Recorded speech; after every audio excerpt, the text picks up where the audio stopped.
Hey, I thought we'd run out of butter. We did. This is seal blubber. Oh, tastes like fish. Isn't it great? Guess what we've called it? Can't believe you got me eating seal blubber. That's right. I can't believe you've got me eating seal blubber. Hang on. This bacon tastes funny. That's because it's been fried in. Can't believe you fried my food in seal blubber. That's right. I can't believe you fried my food in seal blubber. Right, that's it. I'm skipping lunch. I'm going back to work, covering the bottom of the boats to prevent woodworm. Come on, Bob. Well, you know what you're going to need. Not, I can't believe I'm covering the bottom of my longship in seal blubber to prevent woodworm. That's right. Seal blubber. You can eat it, fry things in it, and cover the bottom of your boat in it. Warning, seals were hurt in the manufacture of these products. Lots and lots of seals. We don't even eat the meat if we can help it. We just chuck it away. It tastes even worse than the blubber. Vikings ate seal blubber in settlements like their one in Iceland, so named because it was, well, icy. When Eric the Red was exiled and wanted to start his own settlement somewhere even icier, he had to fool other Vikings into joining him. Hi, I'm Eric the Red. Are you a Viking looking for a fresh start? Then why not move to the sun-drenched paradise that's so green and fertile, we've called it Greenland?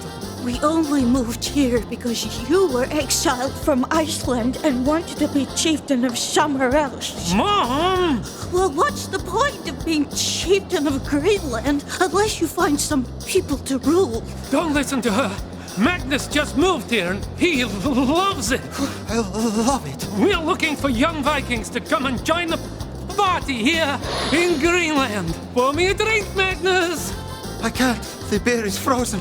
And look, the jug is frozen to my hand. I've got a jug hand. Don't believe what you've heard. The weather here is great, and the land is so fertile. Why else would we call it Greenland? To encourage people to move here, even though it's freezing and there's no food? Mom! I've lost a thumb. It must have got so hot it went to find some shade. We're so lucky to live here. That's why Mom's gone to Greenland. You stupid boy. Now give me my furs, I'm freezing here. Welcome to the Great Storytellers Bake Off. Our bakers are all children's authors, so today's showstopper challenge is to create a feast for a birthday party. Hello. Now, who are you? Dal, Roald Dahl. And I'm concocting nishnoblers and snozcumbers with a splendiferous fudge mallow delight, plus edible teacups. Sounds a bit basic, don't you think, Murray? We'll see. Yeah, we will. I'm Enid Blyton. I shall be making sardine sandwiches with ginger pop and lashings of boiled eggs. Every child's absolute favourite meal. And what about a cake? Oh, they won't have time for cake. They'll be off having adventures and chasing smugglers. Oh, sounds a bit risky, don't you think, Murray? Chasing smugglers? No, the sardines and boiled eggs. Hope it's not a sleepover. Gas mark 10. No. Come on. And our third contestant is... Lewis Carroll. And I will be making a drink that makes you smaller and a cake that makes you bigger. Don't all cakes make you bigger? Well, you should know. Hey, Mark's got said Your mum said bake.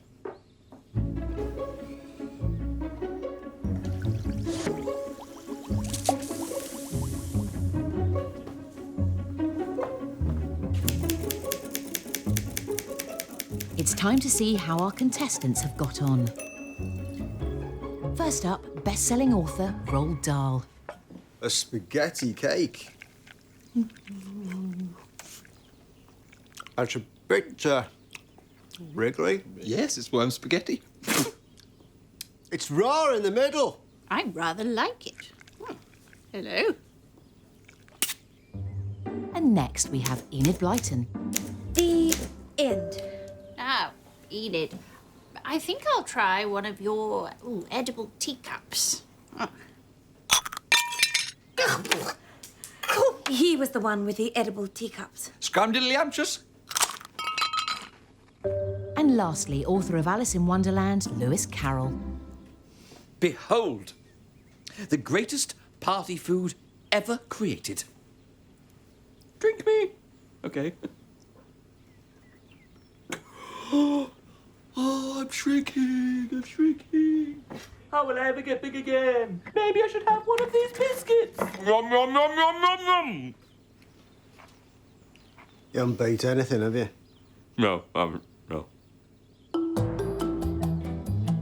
Judging is the hardest part of the show.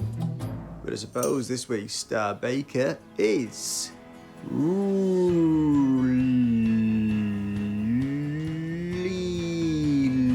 Enid. Oh, hurrah, huzzah! Jolly good effort, I say.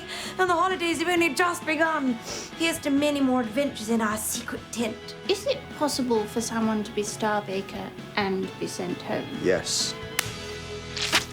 In ancient Mexico, us Aztecs ate all sorts of unusual stuff, like monkeys, frogs and lizards. But at a certain time of the year, our diet wasn't nearly as interesting. Previously on Aztec Come Dine With Me, Mamexi served up a meal of maize and beans. Ooh, thank you. Come here, Maize and Beans. Shantico prepared a dish of maize and beans. Sir, it's maize and beans. Can I get you one of these? Oh, yes. Everyone for beans? Oh, yes, please. And Tennant cooked maize and beans with a side order of beans. Quelle surprise.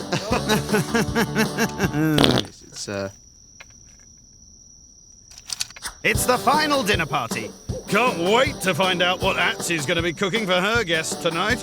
I've decided to cook maize and beans because I don't have any choice. In the Aztec calendar, it's the days of eating maize and beans when we just eat maize and beans. For 19 days, it's to celebrate the end of the dry season. Yes, and the beginning of the windy one. It's hot and sticky in the kitchen, and Atsy hasn't even started cooking. And now the guests are arriving. That's no good. Yeah, take your blanket. You look fabulous. Oh, so you do look you. really, really nice. Fantastic. Now, I'm just in the kitchen, so just help yourselves to some cactus wine. Thank you. All right. Cactus wine? I hope they've taken the spikes out. Meanwhile, back in the kitchen, Atsy prepares the sacred maize in the traditional Aztec manner by blowing on it. Well, that's one way of doing it. Oh, no. Oh, please tell me you're not going to use that maize. It's been on the floor. Maize is sacred to us Aztecs, so not a single grain must be wasted.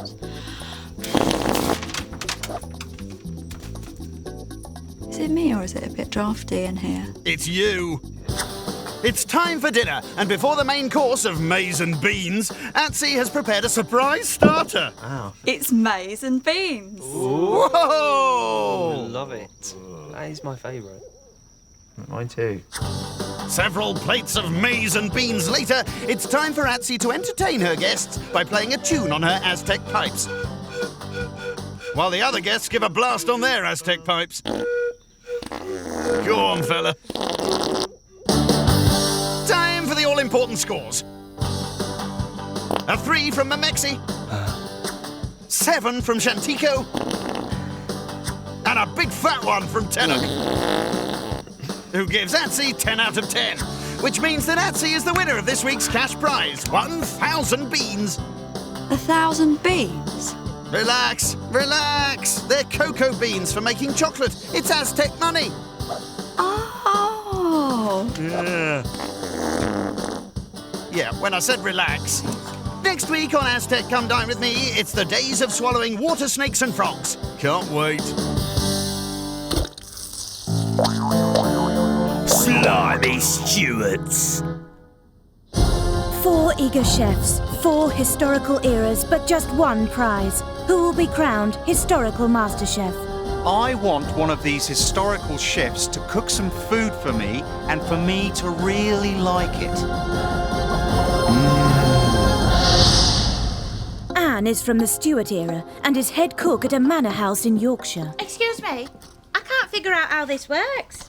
Where's the dog? The dog? Yeah, in our Stuart house, I cook meat over a fire on a spit, turned by a dog walking around a wheel. There you go, love. Ah! That's the work of a witch! Ah!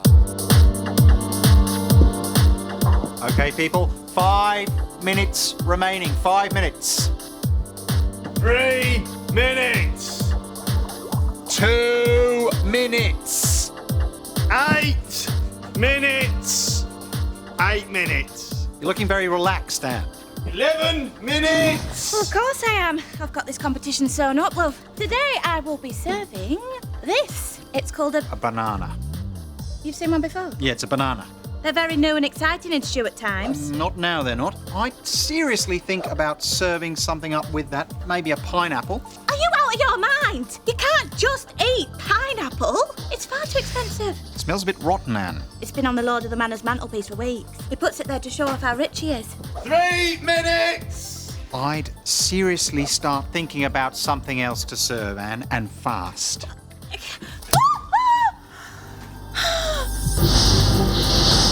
Anne is going all out to impress and serves up a range of foodstuffs new to the Stuart era. So, Anne, what do you have for us? Well, this is a brand new brewed beverage that we Stuarts like to It's call... tea. You know it? Right, OK, well then we'll move straight on to the bold new flavour of coffee. In that case, maybe we'll just cut straight to the groundbreaking Stuart dessert. It's of ice cream. I'm sorry, Anne, we've seen all this before. Hold on, John. That looks new. Sweet smelling, jelly-like consistency. It's very interesting. Well, I mean, that's hardly new. It's an old Stuart delicacy that Charles II likes to have for breakfast with his eggs. It's called ambergris. And what exactly is ambergris? Regurgitated whale phlegm. Anne, that is exciting. It's unusual. And for that reason, we're putting you through to the next round. Congratulations. Don't worry, we'll get you another one. It's true. Posh Stuarts really did eat whale phlegm. And that's not the weirdest thing that you might find on the dinner table in the Stuart era. If you were very rich in Tudor times, then your diet tended to be, well, very rich. Would you like a body like this? I'll bet you would. Well, now you can, thanks to the Henry VIII Tudor diet plan. Out now. Just 7 hours dedicated feasting a day, and you too could have a body to die for. 5,000 calories a day, every day, and 13 courses at every meal. With the Henry VIII Tudor diet plan, you get all of your 5 a day. That's 5 massive portions of meat. Of course, it's also important to consume the right amount of vegetables. That's not at all. Vegetables are for peasants. Sometimes I get so hungry, I eat the plate. Obviously, it's not a real plate. This one's made of pure sugar. Water's important too. It's important that you avoid it like the plague. It's filthy. Seriously, Tudor water is filthy. And finally, it's vitally important you don't take any exercise at all. With all the rich food, you'll find it very difficult to move around. Just sit on your throne and take it easy. The Henry VIII Tudor diet plan. For Weight Watchers everywhere. Just watch your weight go up and up. Warning, a rich Tudor diet can cause gout, diabetes and an early death. Posh Tudors believed uncooked vegetables were indigestible and carried disease. As if. Me, I always eat my greens. Well, green slugs and caterpillars anyway. They're yummy. Henry's dreadful diet meant he got massively overweight and he suffered from gout and diabetes. And you really didn't want to get sick in the Tudor era. Don't worry, help's on its way. I think that's probably them now. Historical paramedics. Look, Jeff, a lady. I concur. Shall I take her pulse? No, she might need it. I'm sorry, are you sure you're qualified? Even better, with Tudors. Now, what seems to be the problem? Well, I don't know. She said she didn't feel well in the supermarket and we got outside and she just fainted. It sounds like she's suffering from sickness. I concur. We must act fast. You, sir, are you a villain, a scoundrel, a rapscallion? What? We urgently need a criminal. This woman's life may depend upon it. Well, they stole a packet of biscuits once. Can we cut off your head, dry your skull, and feed its powdered scrapings to this lady? Blast! He ran away before we could get an answer. We've no time to lose. Shall we use spiders? Yes. Do you have any butter? I have this low-fat, cholesterol-busting olive oil spread. I don't know what that means, but it'll have to do. We simply cover the live spiders in butter and feed them to the patient, and bang! The sickness is gone. Jeff. What? I forgot to feed the spiders. Are you insane in your brain? We can't feed her dead, buttered spiders. That's just crazy. I know. I'm so sorry. What else do you have? I do have this human bone. Excellent. Bone marrow and sweat is a sure tonic for sickness. Madam, may I rub this bone under your armpit? Oh, she's gone. Honestly, it's like these people don't want her to get better. There's only one thing for it. Fustigation! What's fustigation? It's a very technical procedure. You may want to stand back, people. We literally beat the sickness out of her. That's ridiculous. You can't do that. Wait! I hear wheezing. Yes, she's got asthma. Do you have a frog in your throat? No. Then why ever not, madam? Nigel, put a frog in this lady's throat. What do you mean a frog? Don't worry. A dead frog in the windpipe is the best cure for asthma. Oh, stop being so stupid. This is all she needs. Here. Tis witchcraft. Tuck away, witch. Away from the witch. I'll take the spread. Use not your black magic on me, witch. Now run away! Run away! Run away! Oh, no. Jane, bring the sponges. Looks like they've tried the buttered spiders again. I'm Paul Hollybush. And I'm Mary, Queen of Scones. Let's see what our bakers can impress us with this week. For our signature bake challenge, we're going to ask them to both make a simple loaf of Tudor Tudor bread from the bread reign from of Mary, Queen of Queen of Scots.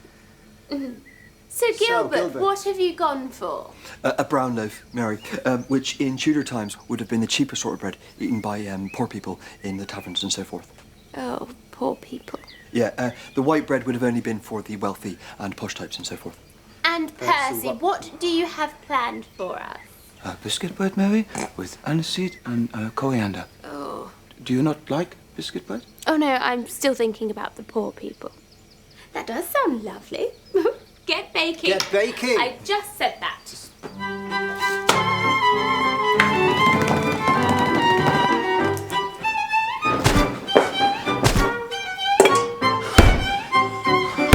Let's see how the biscuit bread is coming along. Percy, you don't seem happy with your bake. Oh, no, it's fine. It's just that this traditional Tudor recipe means that I have to pummel it with a length of wood for 2 hours before it's even remotely ready to bake. This biscuit bread's going to take some beating. Very good, Mary.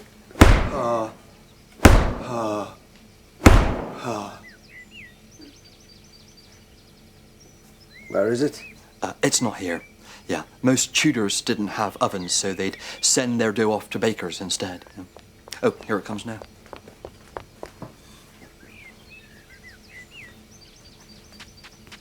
Oh, it's a really soggy bottom. Sorry, I sat on a wet bench.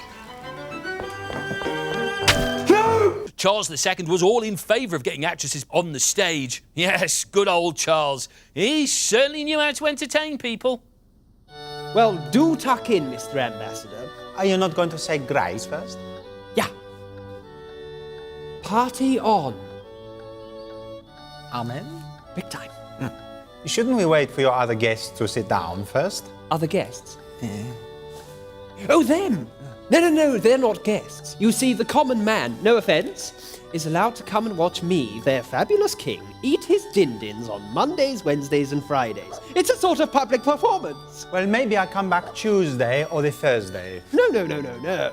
You don't mind, do you? See? Now tuck in, old boy. How is Italy at this time of year? Well, the area down south is very nice. Problem? I think they are moving closer. I sincerely doubt it. Now, you were saying about the beaches. Yes, the area of Calabria, well, it is... No, I'm sure they are moving closer. There's a rope. Maybe they are moving the rope closer. You and your impossible theory. Now, come on, old sausage. Tell me all about Calabria. Yes, well, it is a very small region, and no, they're definitely moving closer. Okay, there's only one way to sort this out. Are you lot moving any closer? See? Now I'll have no more of these groundless accusations, but This is ridiculous. No, don't go. You know I hate eating alone. Party for one, Charlie.